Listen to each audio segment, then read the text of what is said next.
Shalom kepada Bapak dan Ibu dan teman-teman sekalian. Saya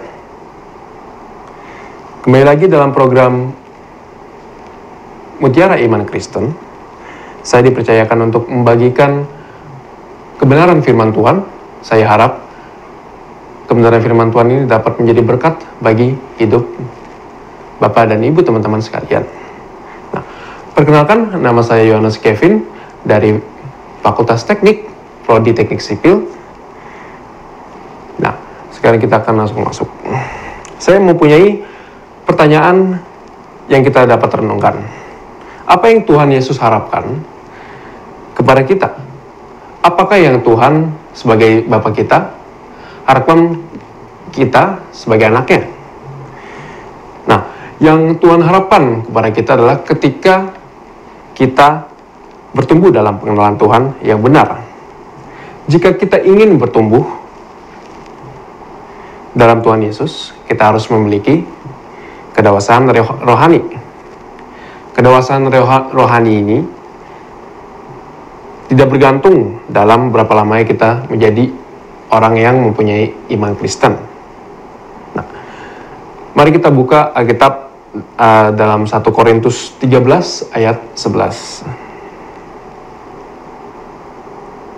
1 Korintus 13 ayat 11. Ketika aku kanak-kanak, aku berkata-kata seperti kanak-kanak.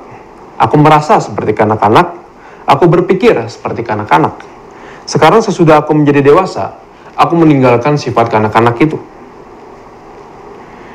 Nah, bisa dilihat dari nas kita pada hari ini. Ini mengajarkan bahwa kita harus meninggalkan sifat-sifat kanak kita ketika kita telah menjadi dewasa. Nah, Bapak dan Ibu dan teman-teman sekalian, mari kita bersama-sama belajar mengenai apa saja sifat-sifat kekanakan yang harus kita tinggalkan dalam hidup kita ini. Yang pertama adalah sifat ketika kita hanya fokus mencari berkatnya daripada mencari sumber dari berkatnya, yaitu Tuhan Yesus. Kita bisa lagi baca pada Matius 6 ayat 33. Coba saya lihat. Matius 6 ayat 33. Tetapi carilah dahulu kerajaan Allah dan kebenarannya, maka semuanya itu akan ditambahkan kepadamu.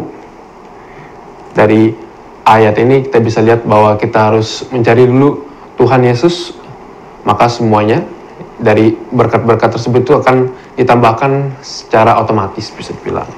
Nah, jadi yang harus kita cari dahulu adalah Tuhan Yesus.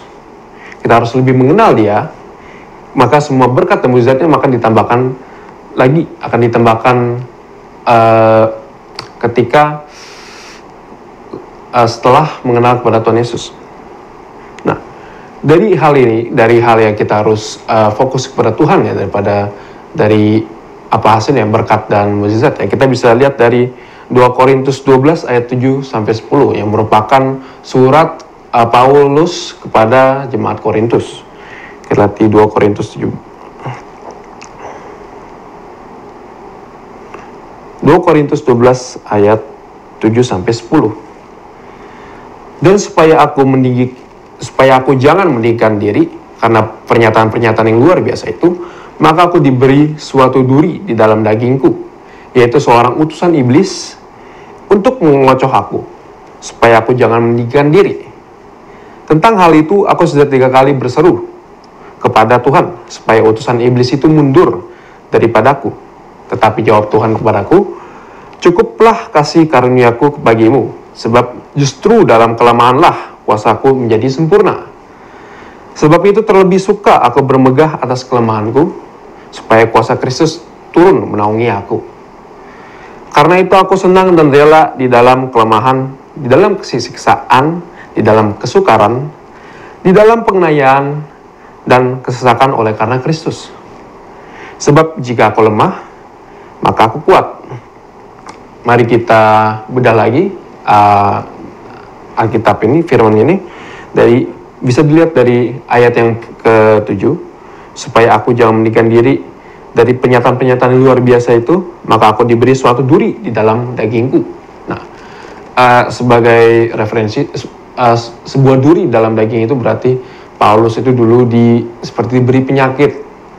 Ada penyakit yang bisa dibilang penyakit yang sakitnya sampai mati hitungannya. Jadi pokoknya Paulus dulu itu lebih kesakitan hitungannya. Nah, dari ayat 8 dan 9 bisa dilihat bahwa Paulus menggerang-gerang kepada Tuhan Yesus untuk menyembuhkan dia dari penyakit yang telah diidapi itu. Tapi dari ayat ke-9 bisa dibilang bahwa karena penyakit tersebut itu membuat Paulus terus rendah hati dan tidak sombong, dan akan tetap terus melayani Tuhan dengan hatinya.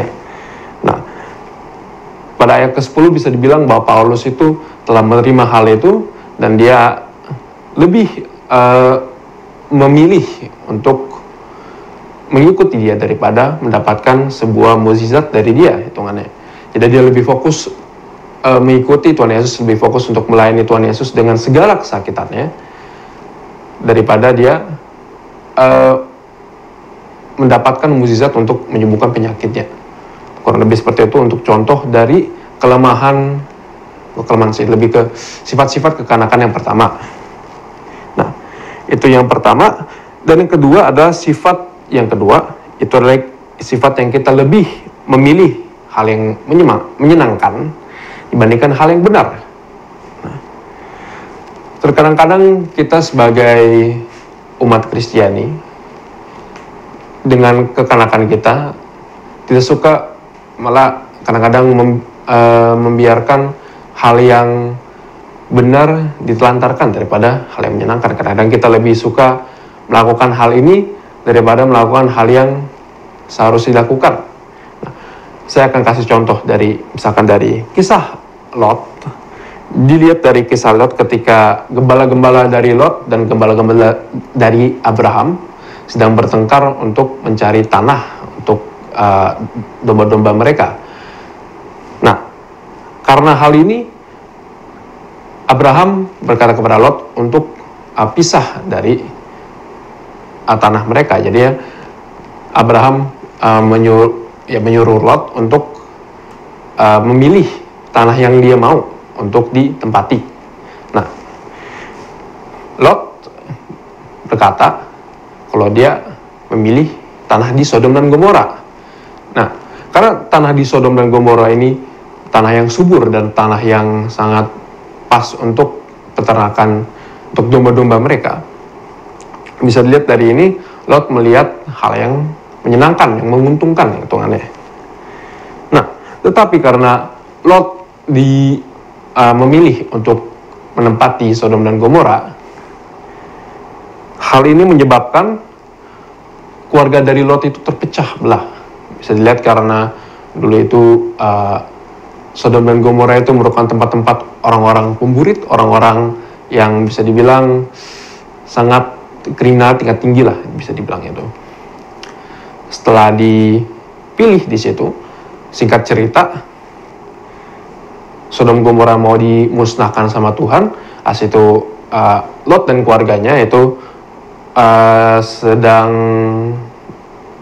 kabur dari kota tersebut, tetapi istrinya Lot menolak ke belakang menjadi tiang garam. Jadi hancur keluarganya dari pilihan yang Lot lihat itu bahwa lebih menyenangkan hal ini. Nah,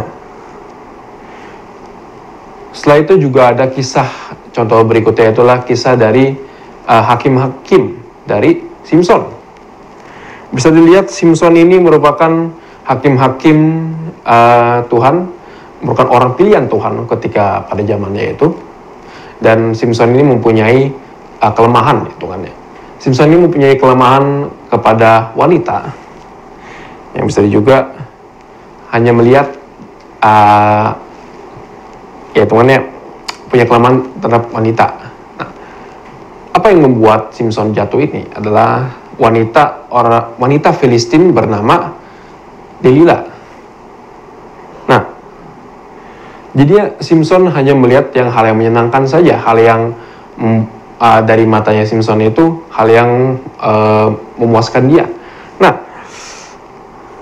singkat cerita dari kisah Simpson itu, karena dia menikahi wanita Filistin, yang dulunya itu bisa dibilang musuhnya dari Israel. Jadi Simpson menjadi pada akhir hidupnya kurang lebih menjadi badut di Filistin. Dia dipertontonkan untuk menjadi hiburan orang Filistin. Dia dibutakan asal dia disuruh untuk kurang lebih menjadi budak ya hitungannya. Nah, kesimpulannya untuk poin kedua ini adalah kita harus lebih memilih hal yang benar dibandingkan hal yang menyenangkan. Mungkin dari hal yang benar tersebut itu sangat tidak mengenakan, sangat merepotkan, bahkan pada akhirnya kita harus memilih hal tersebut, hal yang benar. Karena bisa dilihat dari contoh-contoh yang tadi, jika kita terus mengisikan hidup kita dengan hal-hal yang menyenangkan saja, pada suatu hari pasti akan terjadi sebuah kejatuhan dari kita maupun dari saudara sekalian. Nah, dari 2 poin tersebut kita akan masuk ke dalam 3 poin untuk sifat-sifat yang kekanakan. Yang poin ketiga adalah sifat kita yang meninggalkan tanggung jawab kita. Sifat kekanakan ini yang bisa dibilang banyak orang masih ada yang kayak gitu, masih melakukan hal tersebut, meninggalkan tanggung jawab mereka. Nah, jika kita ingin menjadi dewasa dalam kerohanian kita harus bertanggung jawab, ambil tanggung jawab kita. Misalkan ada yang punya pasangan. Nah, Anda punya pasangan misalkan. Berarti Anda harus bertanggung jawab atas pasangan Anda. Tanggung jawab atas dalam hal apa? Nah, dalam menjaga kudusan dari pacaran Anda, hitungannya. Ini merupakan tanggung jawab yang harus dilakukan sebagai manusia maupun sebagai orang yang beriman Kristiani.